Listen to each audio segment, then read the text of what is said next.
Hello students, now we take the different method of preparation of colloidal salt. मैंने आपको बताया था कि जो लायोफोबिक जो सोल होते हैं, हाइड्रोफोबिक जो सोल होते हैं, उनमें डिस्पर्स फेज और डिस्पर्सन मीडियम के बीच में फोर्स ऑफ रिपल्सन होती है। तो उनको डायरेक्ट हम डिस्पर्स फेज को डिस्पर्सन मीडियम के कांटेक्ट में लाएंगे तो वो नहीं बनेंगे। तो उनको बनाने के लिए हमें कुछ स्पेशल मेथड यूज करने पड़ते हैं। तो कौन कौन से मेथड हम यूज करते हैं कोलोइडल सोल को प्रिपेयर करने के, अभी हम यहाँ पर लेंगे। अब क्या होता है कि स्टार्टिंग में जो पार्टिकल होते हैं, स्टार्टिंग में हम जो सब्सटेंस लेते हैं जो हम मीडियम में डिसोल्व करते हैं, मतलब मीडियम में डिसोल्व नहीं होगा, डिस्पर्स करते हैं, यानी कि डिस्पर्स फेज के जो पार्टिकल होते हैं, जरूरी नहीं है कि स्टार्टिंग में उनका साइज कोलोइडल रेंज में 1 नैनोमीटर से 1000 नैनोमीटर के बीच में आता हो।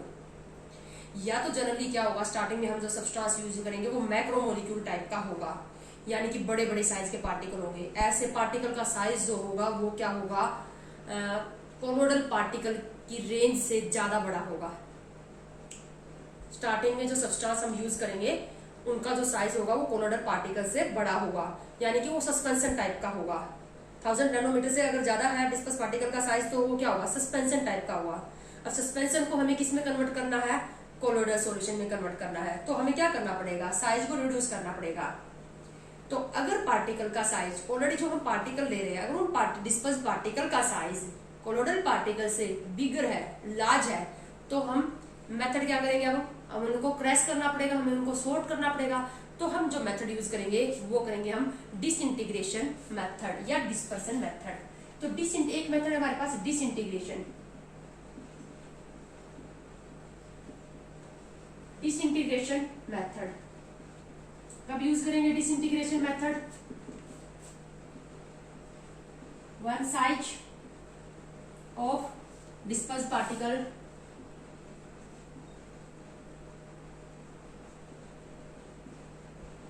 greater than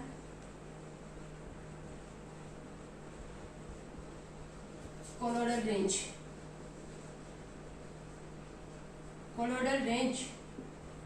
यानी कि greater than 1000 नैनोमीटर। अगर 1000 नैनोमीटर से बड़ा है साइज डिस्पर्स पार्टिकल का तो हमें डिसइंटीग्रेशन मेथड यूज करना पड़ेगा। इसी तरह से कई बार क्या होता है, जो पार्टिकल का जो साइज होता है, स्टार्टिंग में जो हम सब्सटेंस यूज करते हैं उसके पार्टिकल का साइज जो होता है वो एटॉमिक साइज में, मोलिकुलर साइज में होता है, ठीक है, यानी कि 1 नैनोमीटर से भी मोलिकुलर रेंज में आएगा, 1 नैनोमीटर से भी स्मॉल होगा। तो अब वहां पर क्या होगा, अगर ऐसे छोटे छोटे पार्टिकल को डायरेक्ट तुम मीडियम में डिसॉल्व कर दोगे तो वो तो सोल्यूशन बन जाएगा ना, ट्रू सोल्यूशन। अगर डिस्पर्स पार्टिकल का साइज 1 नैनोमीटर से कम होगा और उसको तुम मीडियम में डिसॉल्व करवा दोगे तो वो तो ट्रू सॉल्यूशन बन जाएगा। बट हमें तो कोलोइडल सॉल्यूशन बनाना है ना। तो अगर स्टार्टिंग में डिस्पर्स पार्टिकल का साइज कोलोइडल पार्टिकल से स्मॉल होगा, लेस देन 1 नैनोमीटर होगा, तो उनको हमें पहले क्या करना पड़ेगा, एग्रीगेशन करवाना पड़ेगा। एग्रीगेशन यानी एसोसिएशन करवाना पड़ेगा। तो उसके लिए हम जो मेथड यूज करेंगे वो कौन सा मेथड यूज करेंगे, एग्रीगेशन, ठीक है, एग्रीगेशन या कंडेंसेशन मेथड।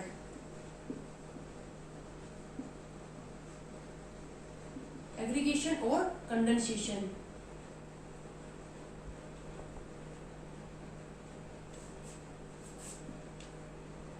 एग्रीगेशन और कंडेंसेशन मेथड। एग्रीगेशन और कंडेंसेशन मेथड हम कब यूज करेंगे, one size of dispersed particle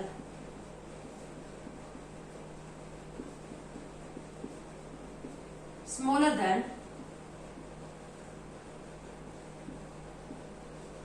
colloidal range,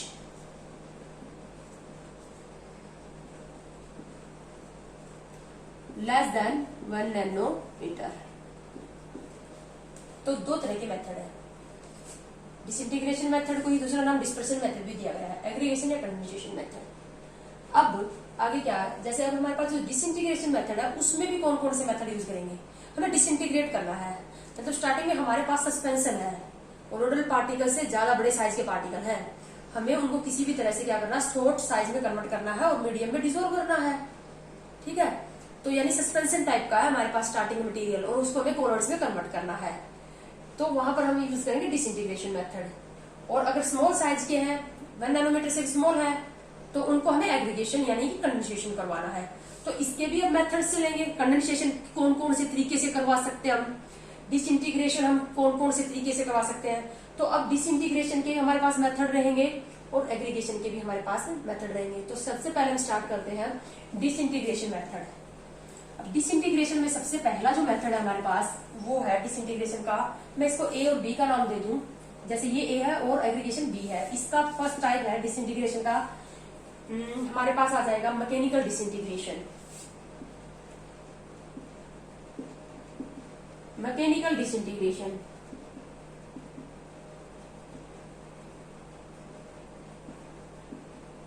mechanical disintegration आपको नाम से पता चल रहा है, यहाँ पर हमें मैकेनिकल फोर्स लगाना है। मैकेनिकल फोर्स लगाना है, मशीन यूज करेंगे, मैकेनिकली क्या करेंगे, उसको क्रैश करवाएंगे। स्टार्टिंग में जो सस्पेंशन होगा उसको डालेंगे मशीन के अंदर, मशीन उसको क्रैश कर देगी और यानी कि पार्टिकल का साइज जो होगा वो रिड्यूस हो जाएगा। मीडियम साथ में डाल रखा है हमने, बड़े साइज का पार्टिकल है, मीडियम साथ में डाल रखा है, मशीन के अंदर डालेंगे और वो उसको क्या करेगी, क्रैश करेगी। क्रैश करते हुए मीडियम में डिस्पर्स हो जाएंगे और कोलोइडल सॉल्ट की फॉर्मेशन करेंगे। तो जो मैकेनिकल डिसइंटीग्रेशन है उसमें जो हम अपरेटस यूज करते हैं इसको क्रैश करने के लिए, उसको बोलते हैं कोलोइड मील और बाल मील। कोलोइड मील और बाल मील यूज करते हैं। क्या होता है इस कोलोइड मील और बाल मील में, जो स्टील डिस्क होती है, इस तरह से स्टील की डिस्क होती है,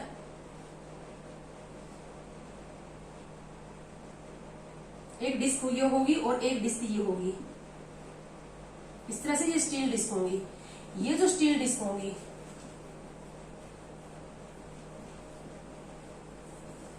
ये अपोजिट डायरेक्शन में रोटेट करेंगी। एक ऐसे रोटेट करेगी, एक क्लॉकवाइज अपोजिट डायरेक्शन में ये रोटेट करेंगे। यहां पर डालेंगे हम सस्पेंशन। सस्पेंशन क्यों कह रही हूं मैं, क्योंकि डिस्पर्स पार्टिकल का साइज जो है वो सस्पेंशन की रेंज में है, 1000 नैनोमीटर से ज्यादा है, तो सस्पेंशन डालेंगे हम। पार्टिकल जो होंगे वो ये अपोजिट डायरेक्शन में जब रोटेट करेंगे स्टील डिस्क, तो वहां पर वो क्रैश हो जाएंगे, कोलोइडल रेंज में आ जाएंगे और कोलोइडल रेंज में आते ही मीडियम वहां पर है ही, उसके अंदर वो डिस्पर्स हो जाएंगे, कोलोइडल सॉल्ट की फॉर्मेशन करेंगे। तो इस तरह से यहाँ पर क्या होंगे, उनकी क्रैशिंग हो जाएगी। यह मैकेनिकल डिसइंटीग्रेशन। मैकेनिकल डिसइंटीग्रेशन से हम, जैसे हमारी जो इंडियन इंक है, पेन जो इंक है, वो इसी मैकेनिकल डिसइंटीग्रेशन मेथड से बनाई जाती है। ब्लैक कलर का जो कोल वगैरह है, यानी कि उसको क्या किया जाता है, वाटर के अंदर डिजोल्व करके इसके अंदर डाल देते हैं। कोयला जो होगा वो पिस जाएगा, क्रैश हो जाएगा और इस तरह से इंक की फॉर्मेशन होगी। तो इंडियन इंक जो बनती है वो मैकेनिकल डिसइंटीग्रेशन मेथड से बनती है। बहुत ही आसान सा है ये मेथड। उसके बाद जो सेकंड मेथड है वो है हमारे पास इलेक्ट्रो डिसइंटीग्रेशन मेथड है।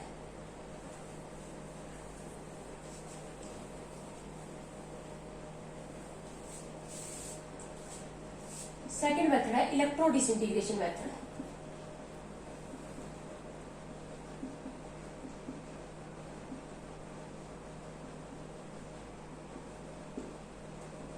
इंपॉर्टेंट है बेटा, पूछा जाता है। इलेक्ट्रो डिसइंटीग्रेशन को ही ब्रिग मेथड भी बोलते हैं, Bredig's arc method, Bredig arc method भी बोलते हैं इसको।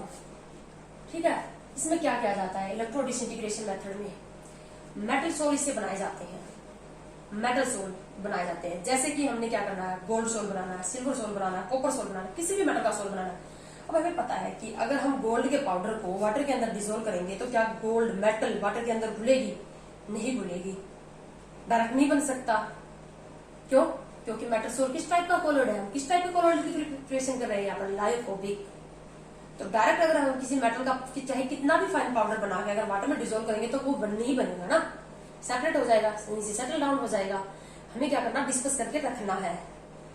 ठीक है, तो इलेक्ट्रो डिसइंटीग्रेशन मेथड जो है वो मेटल सोल बनाने के जनरली काम आता है। तो तुमसे पूछ लिया जाए अब, जैसे कि क्या होगा कि इनमें से कौन सा मेथड गोल्ड सोल बनाने के लिए यूज होता है, ठीक है, या गोल्ड सोल बनाने के लिए कोई 3 मेथड लिखो, इस तरह से एग्जाम में आ जाए। गोल्ड सोल प्रिपेयर करने के लिए 3 मेथड लिखो, तो उनमें से एक मेथड हो जाएगा इलेक्ट्रो डिसइंटीग्रेशन मेथड। तो क्या होगा, एग्जाम्पल बता रही हूँ मैं किस टाइप का कोलोइड कौन से मेथड से बनता है। जैसे मैंने बताया कि इंडियन इंक जो है वो मैकेनिकल डिसइंटीग्रेशन मेथड से बनती है। इलेक्ट्रो डिसइंटीग्रेशन मेथड से कौन से बनते हैं, मेटल सोल बनाए जाते हैं। मेटल सोल जनरली इसमें बनाए जाते हैं। क्या किया जाता है ये देखो, इसमें मैं आप यहाँ पर डायग्राम ड्रॉ कर रही हूँ। ये एक अपरेटस लेते हैं, इसके अंदर एक छोटा और अपरेटस लेते हैं और इसके अंदर हम डालते हैं डिस्पर्सन मीडियम। डिस्पर्सन मीडियम जिसके अंदर भी हमें क्या करवाना है, डिस्पर्स पार्टिकल को डिस्पर्स करना है। डिस्पर्सन मीडियम जैसे जनरली ज्यादातर केसेस में जो मेटल सोल बनाते हैं उसमें डिस्पर्सन मीडियम वाटर ही लिया जाता है। अब जिस भी मेटल का हमें सोल बनाना है उसकी 2 रोड देंगे हम, मेटल की रोड लेंगे यहाँ पर, ठीक है, और इनको यहाँ पर बैटरी के साथ कनेक्ट किया जाएगा और इनके बीच में एक सेटअप किया जाएगा इलेक्ट्रिक आर्क। ये है इलेक्ट्रिक आर्क। इलेक्ट्रिक आर्क का क्या काम होता है, इलेक्ट्रिकल एनर्जी को इंटेंस हीट एनर्जी में कन्वर्ट कर देता है। फिजिक्स में आपने पढ़ा होगा। तो यहाँ पर जब हम क्या करेंगे, बैटरी को स्विच ऑन करेंगे तो ये दोनों रोड इस इलेक्ट्रिक आर्क से के जब टच में आएंगी तो बहुत ज्यादा इंटेंस हीट एनर्जी निकलेगी। इतनी हीट एनर्जी निकलेगी कि अब जैसे कि यहाँ पर जैसे ये हम गोल्ड सोल बनाना चाह रहे हैं तो ये रोड गोल्ड की है, सिल्वर सोल बनाना चाह रहे हैं तो ये रोड किसकी ले लेंगे, सिल्वर की ले लेंगे, जिस भी मेटल का हमें ये सोल बनाना है।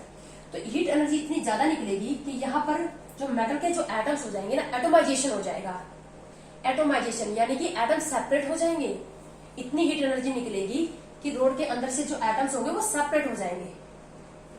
आपस में मेटालिक बॉन्ड से बॉन्डेड है ना एटम्स, एक स्ट्रॉन्ग फोर्स ऑफ अट्रैक्शन से, तो वो एटम सेपरेट हो जाएंगे। और एटम सेपरेट होते ही क्या होंगे, एकदम से इवेपोरेट होंगे, बहुत ज्यादा हीट एनर्जी निकलेगी। तो इनका इवेपोरेशन से बचाने के लिए यहाँ पर डाली जाती है आइस। यहाँ आइस डाली जाती है ताकि क्या हो, टेम्परेचर एकदम से लो चला जाए और इवेपोरेशन ना हो, मेटल्स जो होंगे वो वेपर में गैस बन के उड़ ना जाए।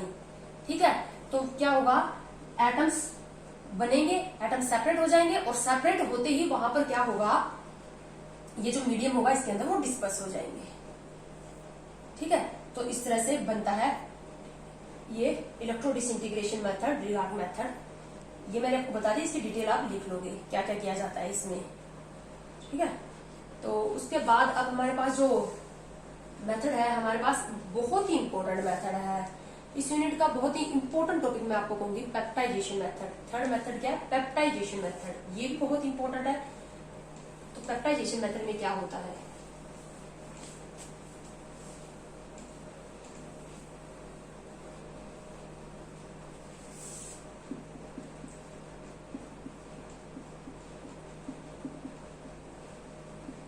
पेप्टाइजेशन मेथड,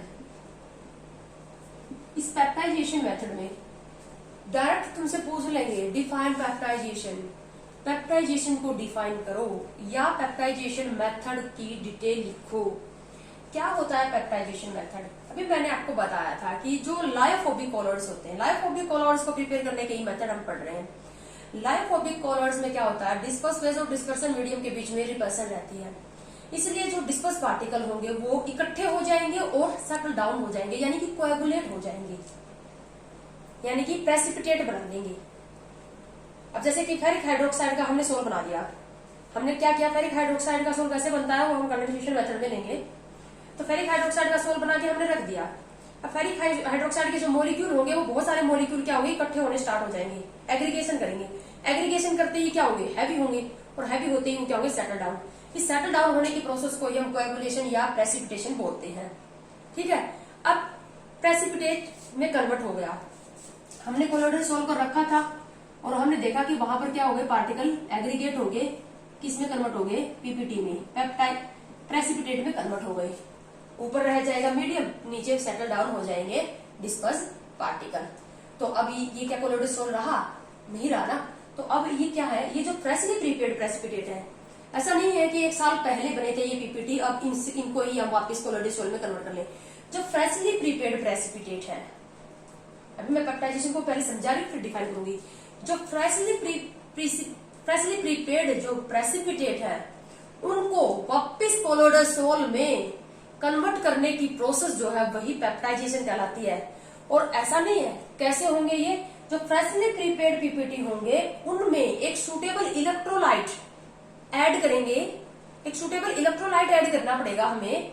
तो एक सूटेबल इलेक्ट्रोलाइट ऐड करके फ्रेशली प्रीपेयर्ड प्रेसिपिटेट को कोलोइडल सोल में कन्वर्ट करने की प्रोसेस क्या कहलाती है, पेप्टाइजेशन। तो अब हम लिखेंगे पेप्टाइजेशन की definition. Process in which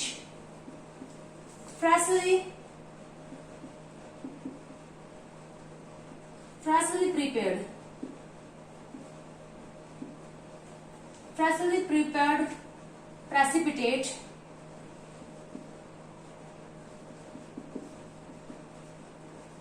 or PPT, freshly prepared precipitate or PPT convert into colloidal sol, colloidal solution भी बोल सकते हो। सोल किसको बोला था? सॉलिड इन लिक्विड को, सॉलिड इन लिक्विड के ही ज्यादातर method. Convert into colloidal sol या colloidal solution by using suitable electrolyte. Electrolyte किसको बोलते हो? जो सब्सटेंस आयनाइज हो जाए, पिघलाने पर या अपने सॉल्यूशन में आयनाइज हो जाए, इलेक्ट्रोलाइट। सभी सॉल्ट इलेक्ट्रोलाइट है, सभी एसिड बेस इलेक्ट्रोलाइट आपको पता ही है। Suitable electrolyte, and this electrolyte is called, this electrolyte पूरा रोल इलेक्ट्रोलाइट का ही है। अभी मैं बताऊंगी इलेक्ट्रोलाइट क्या करता है, कैसे प्रेसिपिटेट को कोलोइडल सोल में कन्वर्ट करता है। ये इलेक्ट्रोलाइट ही करवा रहा है ये पेप्टाइजेशन, इसीलिए इस इलेक्ट्रोलाइट को पेप्टाइजिंग एजेंट बोलते हैं। This electrolyte called peptising agent.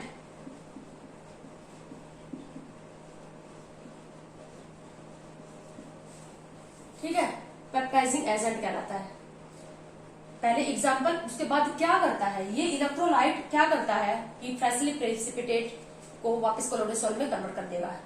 अब प्रेसिपिटेट में क्या है, बहुत सारे कोलोइडल पार्टिकल इकट्ठे सेटल डाउन हो गए, एक जगह के ऊपर एग्रीगेट कर गए।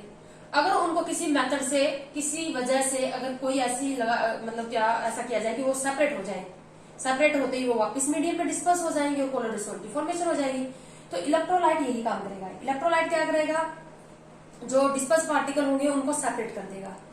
सेपरेट कैसे कर देगा इसके बारे में समझते हैं। कोज ऑफ पेप्टाइजेशन, चलो मैं पहले ही बता देती हूँ आपको। कोज ऑफ पेप्टाइजेशन मतलब ये डेफिनेशन आ गई पेप्टाइजेशन मेथड की। पेप्टाइजेशन क्या होती है, वो प्रोसेस जिसमें फ्रेशली प्रीपेड प्रेसिपिटेट को सुटेबल सॉल्वेंट की हेल्प से कोलोइडल सोल में कन्वर्ट किया जाता है, कोलोइडल सॉल्यूशन में कन्वर्ट किया जाता है, वो पेप्टाइजेशन कहलाती है। और जो इलेक्ट्रोलाइट यूज करते हैं वो है peptising agent.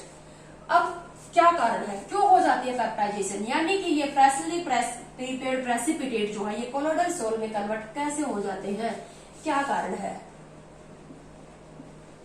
Cause of peptization.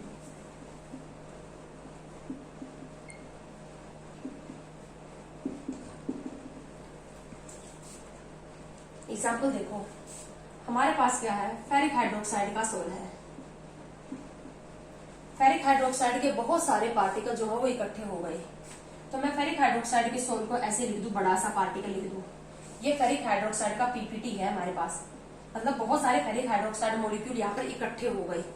ठीक है, हमारे पास क्या था, फेरिक हाइड्रोक्साइड का वाटर के अंदर सोल था, सेटल डाउन हो गए, फेरिक हाइड्रोक्साइड मॉलिक्यूल एग्रीगेट हो गए। ठीक है, पीपीटी है ये। अब इसके अंदर हमने इलेक्ट्रोलाइट डाला।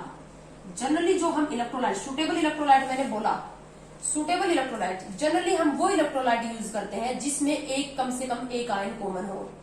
एक आयन वही, ये इलेक्ट्रोलाइट आयनाइज होने के बाद एक आयन वही दे जो पीपीटी में है। अब पीपीटी के अंदर Fe3 पॉजिटिव आयन है, फेरिक क्लोराइड के अंदर भी Fe3 पॉजिटिव आयन है। तो क्या करेगा, ये तो आयनाइज हो जाएगा, ये किस में टूट जाएगा, Fe3 positive and Cl negative में आयनाइज हो जाएगा। तो ये पीपीटी क्या करता है, एक आयन को ऑब्जर्व करेगा, प्रेफरेंसली कॉमन आयन को। वैसे तो जरूरी नहीं है, ये बिल्कुल भी जरूरी नहीं है। बच्चे कंफ्यूज होते हैं कि कौन से आयन को एक, मतलब क्या है कि किसी एक ही कॉमन आयन को ही हमेशा ऑब्जर्व करेगा, ऐसा नहीं है। लेकिन ऐसा है कि प्रेफरेंसली ये कॉमन आयन को ही ऑब्जर्व करता है। प्रेसिपिटेट प्रेफरेंसली कॉमन आयन को ऑब्जर्व करेगा, लेकिन जरूरी नहीं है कि हमेशा ही 100% कॉमन को ही ऑब्जर्व करेगा। अब जैसे कि यहाँ पर कॉमन आयन कौन सा है, कॉमन आयन किसको बोल रही हूँ मैं, वो आयन जो इस पीपीटी में भी है और जो इलेक्ट्रोलाइट में भी है। तो preferentially precipitate absorb the common ion. अब ये Fe3 पॉजिटिव आयन को क्या कर लेगा, अब्सॉर्ब कर लेगा। अब Fe3 पॉजिटिव आयन को जब ये अब्सॉर्ब कर लेगा, ये है हमारे पास फेरिक हाइड्रोक्साइड का पीपीटी, ठीक है। तो Fe3 पॉजिटिव आयन इसने अब्सॉर्ब कर लिया अपने सरफेस पे, अब्सॉर्ब गया है ना कि अब्सॉर्ब। सरफेस फिनोमिना स्टडी कर रहे हैं, सरफेस केमिस्ट्री है, इसीलिए यहाँ पर ये मैटर चल रहा है। तो Fe3 पॉजिटिव आयन को इसने अब्सॉर्ब कर लिया। अब Fe3 पॉजिटिव आयन बहुत सारे जो होंगे इस सरफेस पे कलेक्ट हो गई। अब सभी Fe3 पॉजिटिव आयन के ऊपर क्या है, पॉजिटिव चार्ज है। तो पॉजिटिव सेम चार्ज होने की वजह से इनमें रिपल्सन हो गई। अब ऐसा तो किया नहीं पीपीटी ने कि Fe3 पॉजिटिव आयन और Cl नेगेटिव आयन दोनों को अब्सॉर्ब कर लिया। एक ही आयन को, या तो कटायन को ही अब्सॉर्ब करेगा या अनायन को ही अब्सॉर्ब करेगा। और जनरली किसको अब्सॉर्ब करता है, कॉमन आयन को। कॉमन जनरली कॉमन को करता है, ठीक है, बट ये हमेशा जरूरी नहीं है। लेकिन करेगा एक ही टाइप के आयन को। प्रेसिपिटेट क्या करेगा, अपने सरफेस के ऊपर एक ही आयन को अब्सॉर्ब कर लेगा।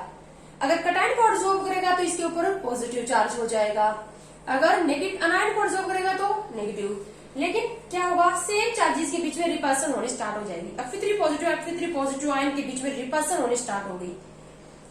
अब क्या होता है नेचर के अंदर, रिपल्सन को हर कोई कम करना चाहता है, हर कोई वो प्रोसेस करना चाहता है जिससे रिपल्सन क्या हो जाए, कम हो जाए।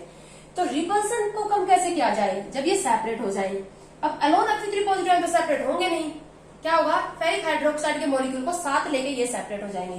तो इस तरह से फेरिक हाइड्रोक्साइड के मॉलिक्यूल वापस क्या हो जाएंगे, सेपरेट हो जाएंगे। और सेपरेट होते ही वो फिर से कोलोइडल रेंज में आ जाएंगे और वहां पर मीडियम पड़ा ही है। तो इस तरह से फ्रेशली प्रेसिपिटेट जो होंगे वो क्या होंगे, सुटेबल इलेक्ट्रोलाइट के हाथ से सेपरेट हो जाएंगे। तो कोज क्या हुआ, पेप्टाइजेशन का कोज, कारण क्या है, इन इलेक्ट्रोलाइट ने क्या रोल प्ले किया, कारण क्या है, PPT absorb, PPT absorb one ion, generally किसको, कॉमन आयन को, common ion on it's surface so that repulsion take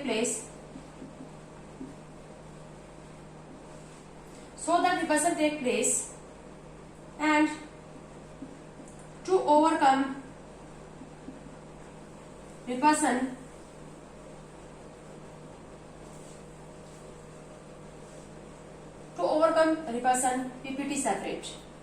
PPT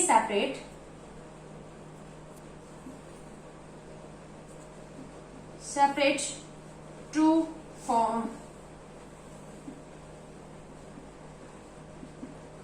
colloidal solution।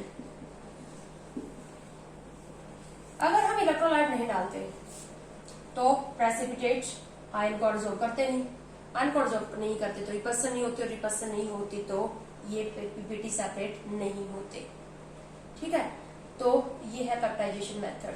कारण क्या है, एक आयन को, एक ही टाइप के आयन को अब्सॉर्ब करेंगे पीपीटी, चाहे कटायन को चाहे अनायन को, रिपल्सन वहां पर होगी, पॉजिटिव चार्ज में भी, नेगेटिव चार्ज में। रिपल्सन को ओवरकम करने के लिए प्रेसिपिटेट सेपरेट हो जाएंगे, वापिस कोलोइडल रेंज में आ जाएंगे और वहां पर मीडियम में डिसॉल्व होगी, किसकी फॉर्मेशन कर देंगे, कोलोइडल सॉल्यूशन की।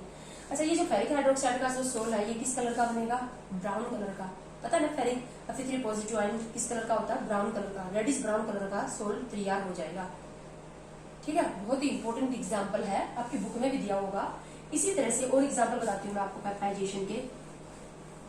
अब जैसे सिल्वर आयोडाइड है, आपको पता है कि सिल्वर के हैलाइड वाटर के अंदर इंसॉल्युबल होते हैं।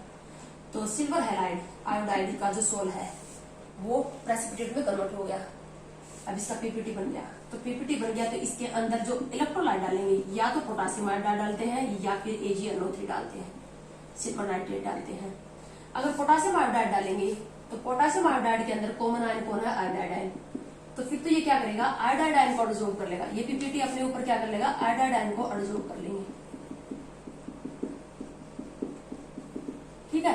तो नेगेटिव चार्ज के बीच में रिपल्सन होगी। अब रिपल्सन को ओवरकम करने के लिए ये सेपरेट हो जाएंगे इस तरह से। और अगर AgNO3 डालोगे, एजी नेचुरल डालोगे तो ये एजी पॉजिटिव आयन को एब्जॉर्ब करेगा पीपीटी। अब एजी पॉजिटिव आयन को एब्जॉर्ब करेगा तो इनके ऊपर पॉजिटिव चार्ज के बीच में रिपल्सन हो जाएगी, ठीक है। अब रिपल्सन को ओवरकम करने के लिए ये पीपीटी क्या होंगे, पीपीटी क्या है, बहुत सारे सिल्वर आयोडाइड मॉलिक्यूल इकट्ठे पड़े हैं और सेपरेट हो जाएंगे वापस और इस तरह से कोलोइडल सॉल्ट की फॉर्मेशन करेंगे। तो ये थे बेटा हमारे पास डिसइंटीग्रेशन मेथड। अब इस वीडियो में हम इतना ही लेंगे, नेक्स्ट वीडियो में हम एग्रीगेशन मेथड लेंगे, कंडेंसेशन मेथड।